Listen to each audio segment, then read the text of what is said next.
Camaradas, traemos chismecito intenso para el video del día de hoy aquí en la biblioteca, porque vamos a hablar de uno de los temas que más me encabrona, pero que más me deleita hablar, y es hombres de la literatura con la suficiente masculinidad frágil como para robarle a sus esposas y ocultarlo por muchos años.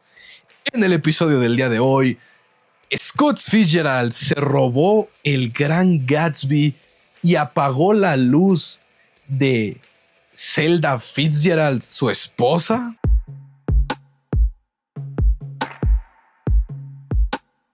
Para los que están en el mundo de los chismecitos literarios, sobre todo en redes sociales como TikTok, sabrán que este tema es algo bastante rancio, entre comillas, por decirlo así, porque fue algo de lo que se estuvo hablando a mediados, como en el último trimestre del 2024 se estuvo tratando este tema, varias personas hablaron de ello, pero personalmente, y esto no es nada en contra de ningún movimiento, afiliación, asociación o lo que sea, la mayoría de las personas que hacían videos de este tema, sobre todo mujeres, se enfocaban más en la parte feminista de la historia de este chismecito, y es lo mal que la pasó esta Zelda Fitzgerald, el cómo la silenciaron, el cómo se volvió un icono feminista y todo esto. Y dentro de ese discurso sí había una intensa vituperación y una intensa esdeñación, por decirlo de una manera, hacia Scott Fitzgerald, pintándolo como el peor monstruo de la historia y que chingue a su madre y que esto y aquello.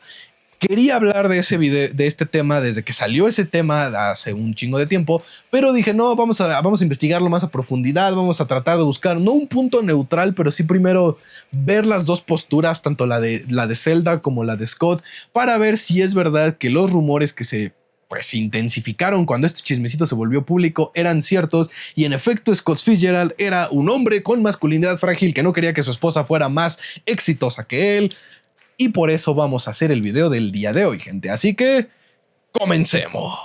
Ok, primero que nada, hay que ubicarnos en el contexto del matrimonio Fitzgerald, porque si bien yo no soy un fanático de decir estas mamadas de no, es que no podemos juzgar algo de nuestro tiempo con las cosas del pasado, y lo mismo ocurre al revés, güey. O sea, si le pegaba a su esposa, pues igual era una época en donde eso sí se podía, ¿no? O sea, ¿por qué no?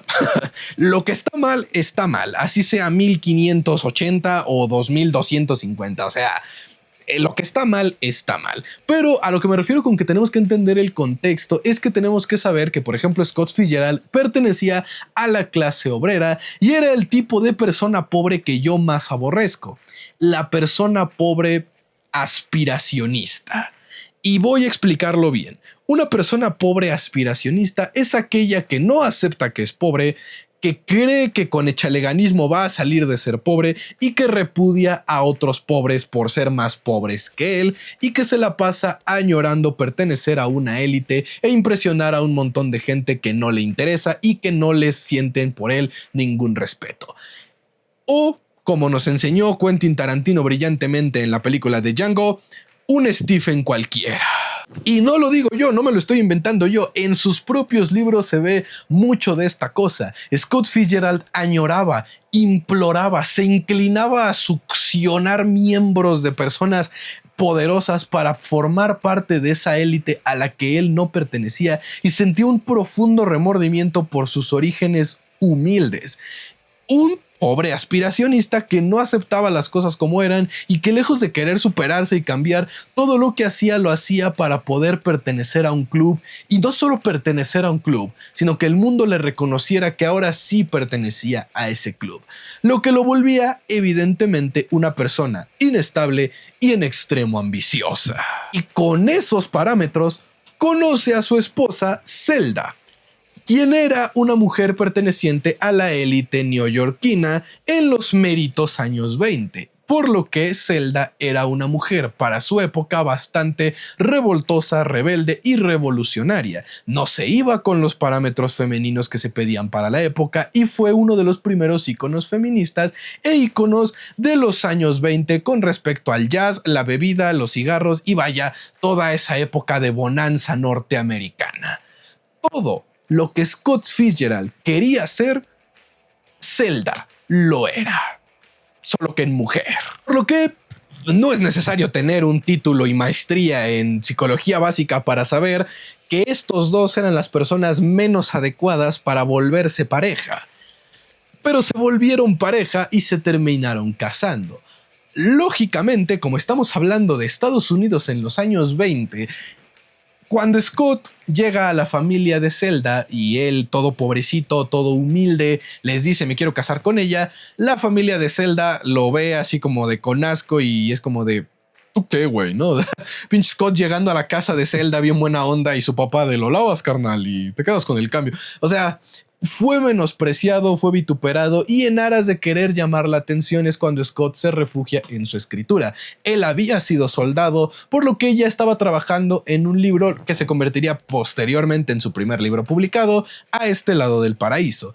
Ese libro le dio fama, fortuna y reconocimiento, por lo que luego de publicar ese libro se casa con Zelda, los dos se convierten en el matrimonio Fitzgerald y entran al ojo público, porque de nuevo Scott toda su vida quería, anhelaba y necesitaba que el mundo lo reconociera como alguien de la élite, como que pertenecía a ese mundo, por lo que tras el éxito mediano que tuvo A este lado del paraíso, Scott entra en su etapa de padrote y chingos de morras, chingos de culos, chingo de alcohol, chingos de drogas. Eran los años 20, banda. Todavía no llegaba la Segunda Guerra Mundial. Estábamos cocinando apenas la crisis del 29. Los estadounidenses estaban vueltos locos. Había varo, había licor, había de todo. Y eso que todavía no estábamos en el pedo de la prohibición. Scott se vuelve un fucking rockstar y su esposa junto con él. A los dos les gustaba la vida loca, los dos traían sus desmadres, pero lo más importante aún, los dos tenían inclinaciones artísticas. La diferencia, y esto sí lo voy a decir, así que si se van a encabronar, encabrónense de una vez, es que Scott era hombre y Zelda era mujer. Y el sistema de toda la existencia le dio más beneficios y puertas abiertas a Scott nada más por traer pito. Mientras que Zelda se luchaba por no ser encasillada en madre de familia únicamente o en ama de casa y por tener su vida propia a pesar de ser casada, Scott podía hacer lo que él quisiera y él ya era reconocido como un escritor. Hay una frase que me fascina que dice que los hombres pueden ser llamados licenciados, ingenieros, doctores, escritores, creativos, excéntricos, pero a las mujeres solamente se les tilda o de compañeras o de locas. Un tanto extremista la frase si ustedes quieren, pero yo no lo creería de esa manera porque es cierto. Mientras Scott estaba cosechando el éxito y viviendo, mejor dicho, el éxito de A este lado del paraíso y comenzaba a trabajar en otros cuentos y en otros relatos que también estaba publicando, Zelda se estaba enfrentando a una deriva interminable en su vida de ¿qué voy a hacer con ella? Voy a simplemente quedarme con mi esposo, voy a hacer algo con ella, voy a escribir, voy a usar mi talento y a eso hay que adquirirle los prejuicios de la época. Si ya de por sí ella se estaba enfrentando a todo eso, uno pensaría que Scott pudo haberse bajado de su propio pedestal tantito y le hubiese dado una mano a su esposa para pues ella también tener su propio éxito y los dos ser felices juntos y esta sería una de las hermosas historias de amor más triunfantes de la historia.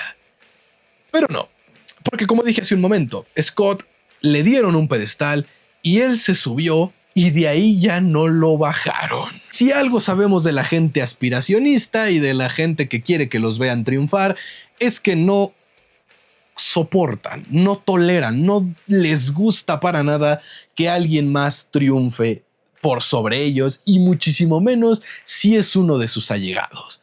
Ahora imaginen su propia esposa. Obviamente cuando su esposa, cuando Zelda empieza a tener estas muestras de que tiene talento para la escritura, Scott hace lo posible por detenerla. Primero manda una novela de ella a publicarse, pero él le dice que no, que es una mierda y que él estaba trabajando ya en otro libro, que siempre se me olvida el nombre del libro, lo voy a poner aquí, con una trama similar y comienzan los pleitos y las peleas de plagio. Primero, Zelda decía que Scott tomaba sus diarios y de ahí los usaba para inspirarse para sus escritos. Luego Scott decía que Zelda utilizaba solo lo que ella sabía que era su vida y su matrimonio para balconearlo y que eso no se debía de hacer, cuando él mismo lo hacía porque, y ahora sí es donde entra la ecuación, con El Gran Gatsby, Literalmente lo que hizo Scott fue contar su historia, solo que sin el final feliz que él tuvo en la vida real. Él es Jay. Scott Fitzgerald es Jay Gatsby. Y Daisy es su esposa, Zelda. Zelda pertenecía a la élite. Scott era un simple trabajador. Lo mismo que son Jay y Daisy. Jay Gatsby hace lo que sea, fiestas estrafalarias y se vuelve millonario para llamar la atención de Daisy, y eso fue lo que hizo Scott Fitzgerald con este lado del paraíso. Por eso El Gran Gatsby es considerada la obra maestra de Fitzgerald. Pero hay un rumor, hay un conflicto de intereses ahí en el que parece ser que Zelda escribía una serie de diarios en esas épocas y retrató precisamente lo mismo en dichos diarios. Y que dichos diarios Scott los tomó, por no decir robó, luego de que se casaran. Y es donde entra la discusión de ¿quién escribió El Gran Gatsby? Lógicamente, Scott tenía el talento y la experiencia narrativa para escribir historias. Pero la historia, ahora sí que la materia prima, fue otorgada por una idea que se le ocurrió, o porque se inspiró él en su vida, o porque lo leyó en los diarios de Zelda. Y al verlo dijo, esta madre me va a dar millones de dólares. Esta madre me va a hacer que todos me amen. Va a hacer que me recuerden como uno de los escritores americanos más importantes de la década, y un montón de estudiantes mamadores con olor a sudor dirán que solo ellos pueden entender mis escritos. Pero no es mi diario. Pero es mi esposa. Y como es mi esposa, todo lo que desde ella es mío. Así que puedo usarlos. Y entonces queda en duda. Algunas personas van a decir, sí, el hijo de puta se los robó y que chingue a su madre y no, eso no se debe hacer, y cambien los títulos y que mejor diga Zelda en los titulares del Gran Gatsby porque ella lo escribió. Y otras van a decir, no, ¿cómo crees? Obviamente el güey fue el que tuvo la idea. Al final no podemos saberlo porque, número uno, los dos ya están muertos, y número dos, nunca quedó del todo claro quién le plagiaba a quién. Obviamente, si hacen la investigación, la evidencia sugiere que el plagiador era Scott Fitzgerald, pero lamentablemente no es como que esta Zelda tuviera en su diario la historia de mi esposo y yo, que él era pobre y yo era rica. Simplemente eran relatos de su vida que ella iba anotando. Y si bien más de una vez ella sí denunció que Scott utilizaba frases textuales de sus diarios, nunca fue del todo comprobado si lo único que estaba haciendo Scott era lo que muchos otros autores y autoras hacen, que es inspirarse en su vida para escribir sus historias.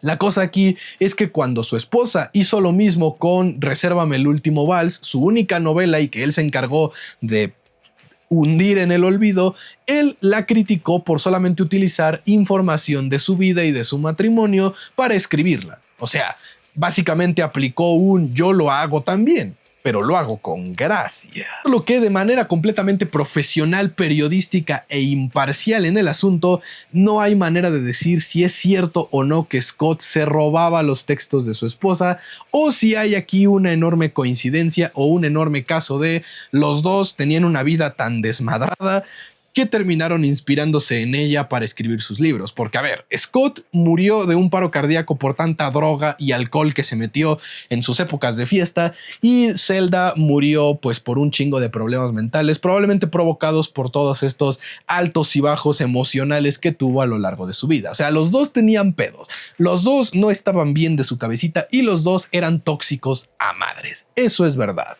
Pero en la lucha de quién fue más cabrón, honestamente, y ya entrando a mi parámetro de opinión, la evidencia sugiere que en efecto Scott sí se agenció el trabajo de su esposa. Y no lo digo por quedar bien. Lo digo porque de los libros que ha escrito, bueno, que escribió Scott Fitzgerald, solamente me hace falta leer uno, que fue su tercera novela después del Gran Gatsby, y el último, que es una novela que nunca terminó, pero Un diamante tan grande como el Ritz es un compendio de sus cuentos, de los más importantes. A este lado del paraíso, su primera novela, y El Gran Gatsby, su novela insignia. Y de estos dos veo similitudes. Es decir, entiendo y encuentro las mismas voces, el mismo talento narrativo, la misma calidad literaria aquí. pero el salto que hace al Gran Gatsby es simplemente admirable. O sea, aquí yo noto a un autor con talento, a una persona que tiene algo que decir, que tiene sus propias formas de decirlo. Incluso en Este lado del paraíso logré reservar una frase que se las voy a leer aquí, que dice: si tomamos 10 hombres sin problemas de riqueza o hambre y les ofrecemos una cinta verde por 5 horas de trabajo diarias o una cinta azul por 10 horas al día, 9 de los 10 tratarán de ganarse la cinta azul. El instinto de competencia solo anhela un galardón. Si el galardón es del tamaño de su casa, sudarán sangre para obtenerlo. Si solo se trata de una cinta azul, trabajarán igual de duro.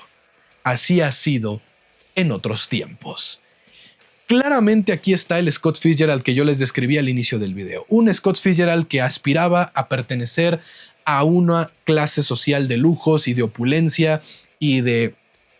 celébrenme, y un Scott Fitzgerald cuya posición era la de criticar este sistema que se enfocaba más en las recompensas y no en los logros y cosas así. O sea, está ahí en su primera novela.